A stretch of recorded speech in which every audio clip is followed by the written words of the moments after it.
श्री गणेशाय नमः। ओम श्री परमात्मने नमः। श्री राधा कृष्णाभ्यां नमः। ओम नमो भगवते वासुदेवाय। श्रीमद्भागवते महापुराणे दशमस्कन्धे अथ तृतीयोऽध्यायः। श्रीशुक उवाच। अथ सर्वगुणोपेतः कालः परमशोभनः यर्ह्येवाजनजन्मरक्षं शान्तरक्षग्रहतारकं दिशः प्रसेदुर्गगनं निर्मलोडुगणोदयं महिमङ्गलभूयिष्ठपुरग्रामव्रजाकरा नद्यः प्रसन्नसलिला हृदा जलरुभश्रियः द्विजालिकुलसन्नादस्तबका वनराजयः।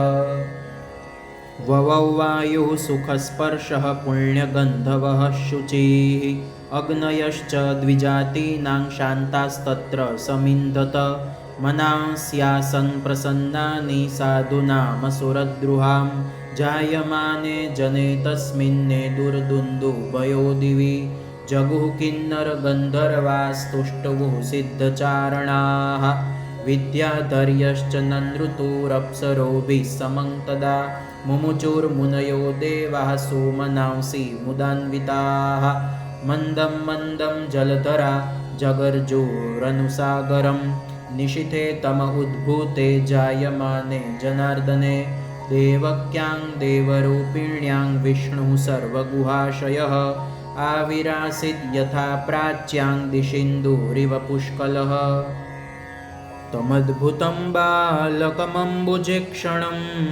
चतुर्भुजं शङ्खगदार्युधायुधं श्रीवत्सलक्ष्मङ्गलशोभिकौस्तुभं पीताम्बरं सान्द्रपयोधसौभगं महार्हवैडूर्यकिरीटकुण्डलत्विषा परिष्वक्तसहस्रकुन्तलम् उद्दामकाञ्च्यङ्गदकङ्कणादिभिर्विरोचमानं वसुदेव ऐक्षत स विस्मयोत्फुल्लविलोचनो हरिं सुतं विलोक्यानकदुन्दुभिस्तदा कृष्णावतारोत्सवसम्भ्रमोस्पृशन् मुदा द्विजेभ्यो युतमाप्लुतो गवाम् अथैनमस्तौ दवधार्य पूरुषं परं नताङ्गः कृतधिकृताञ्जलिः स्वरोचिषा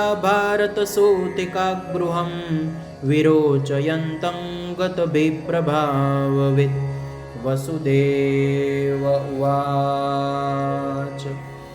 विदितोऽसि भवान् साक्षात् पुरुषः प्रकृतेः परः केवलानुभवानन्दस्वरूपः सर्वबुद्धिदृक् स एव स्वप्रकृत्येदं सृष्ट्वाग्रे त्रिगुणात्मकं तदनु त्वं ह्यप्रविष्टः प्रविष्ट इव भाव्यसे यथेमे विकृता भावास्तथा ते विकृतैः सह नानावीर्याः पृथग्भूता विराजं जनयन्ति सन्निपत्य समुत्पाद्य दृश्यन्ते नुगता इव प्रागेव विद्यमानत्वान्न तेषामिह सम्भवः एवं भवान् बुद्ध्यनुमेयलक्षणैर्ग्राह्यैर्गुणैः सन्नपि तद्गुणाग्रह अनावृतत्वाद् बहिरन्तरं न ते सर्वस्य सर्वात्मन आत्मवस्तुनः य आत्मनो दृश्यगुणेषु सन्निधि व्यवस्यते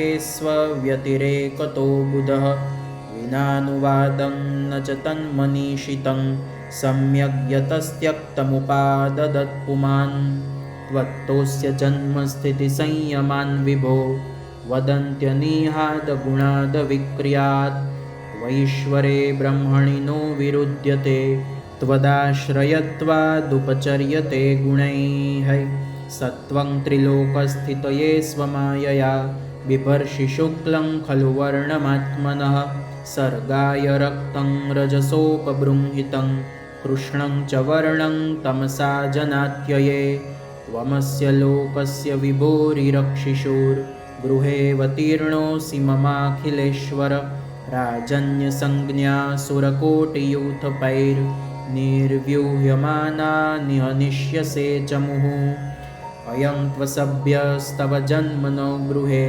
श्रुत्वाग्रजांस्ते न्यवधित्सुरेश्वर स तेऽवतारं पुरुषैः समर्पितं श्रुत्वाधुनैवाभिसरत्युदायुधः। श्रीशुक उवाच अथैनमात्मजं वीक्ष्य महापुरुषलक्षणं देवकी तमुपाधावत् कंसाद्भीता शुचिस्मिता। देवक्युवाच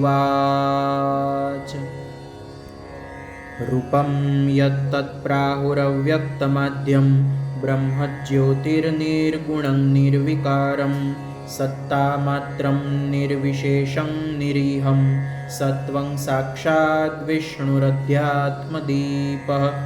नष्टे लोके द्विपरार्धावसाने महाभूतेष्वादिभूतं गतेषु व्यक्ते व्यक्तं कालवेगेन याते भवानेकः शिष्यते शेषसंज्ञः। योऽयं कालस्तस्य ते व्यक्तबन्धो चेष्टामाहुश्चेष्टते येन विश्वं निमेषादिर्वत्सरान्तो महीयां स्तं क्षेमधाम प्रपद्ये। मर्त्यो मृत्युव्यालभीतः पलायन् लोकान् सर्वान् निर्भयं नाद्यगच्छत् त्वत्पादाब्जं प्राप्य यदर्चयाद्य स्वस्थः शेते मृत्युरस्मादपैति। सत्वं घोरादुग्रसेनात्मजान्नस्त्राहि त्रस्तान् भृत्यवित्रासहासि रूपं चेदं पौरुषं ध्यानधिष्ण्यं मा प्रत्यक्षं मांसदृशां कृषिष्ठाः। जन्मते मय्यसौ पापो मा विद्यान् मधुसूदन समुद्विजे भवद्हेतो कंसादहमधीरधीः। उपसंहर विश्वात्मन्नदोरूपमलौकिकं शङ्खचक्रगदापद्मश्रियाजुष्टं चतुर्भुजम्। विश्वं यदेतत्स्वतनौ निशान्ते यथावकाशं पुरुषः परो भवान् बिभर्ति सोऽयं मम गर्भगो भूदहो नृलोकस्य विडम्बनं हि तत्। श्रीभगवानुवाच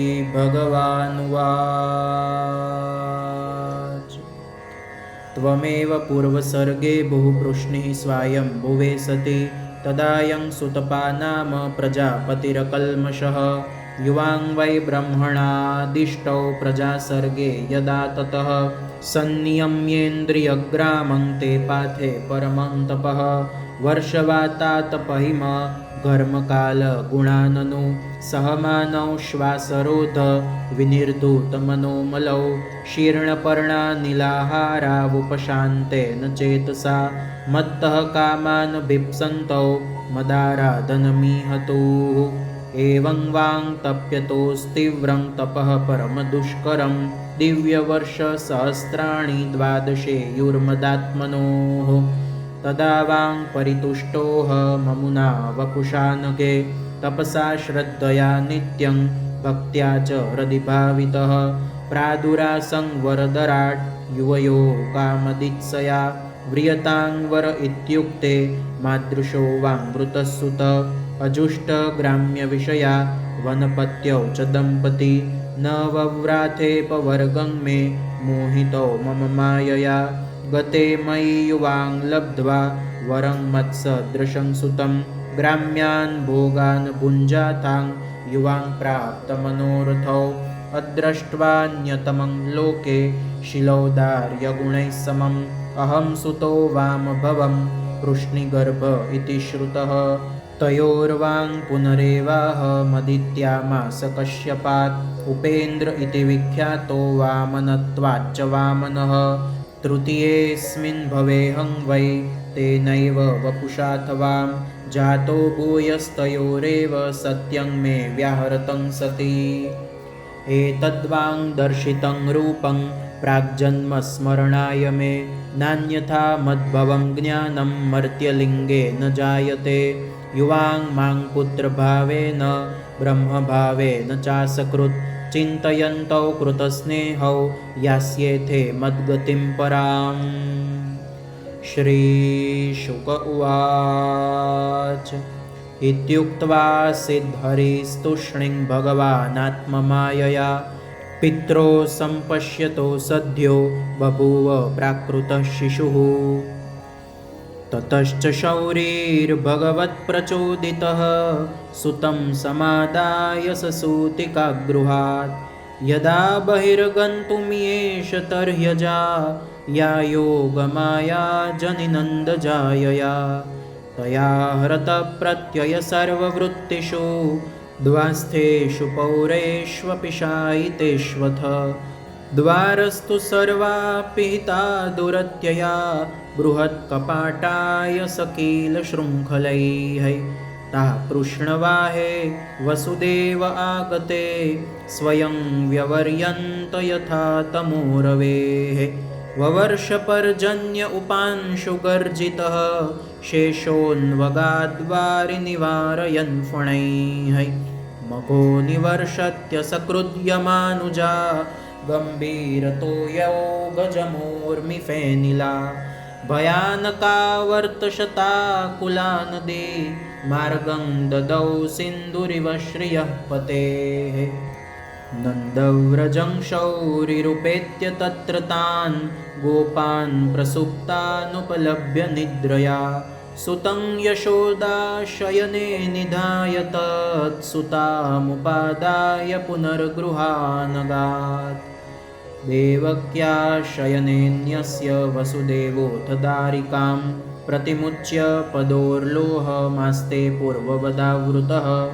यशोदानन्दपत्नी च जातं परमबुध्यत न तल्लिङ्गं परिश्रान्ता निद्रयापगतस्मृतिः। इति श्रीमद्भागवते महापुराणे पारमहंस्यां संहितायां दशमस्कन्धे पूर्वार्धे कृष्णजन्मनि तृतीयोऽध्यायः।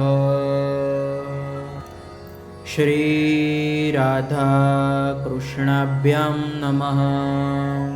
ॐ श्रीपरमात्मने नमः। ॐ नमो भगवते वासुदेवाय।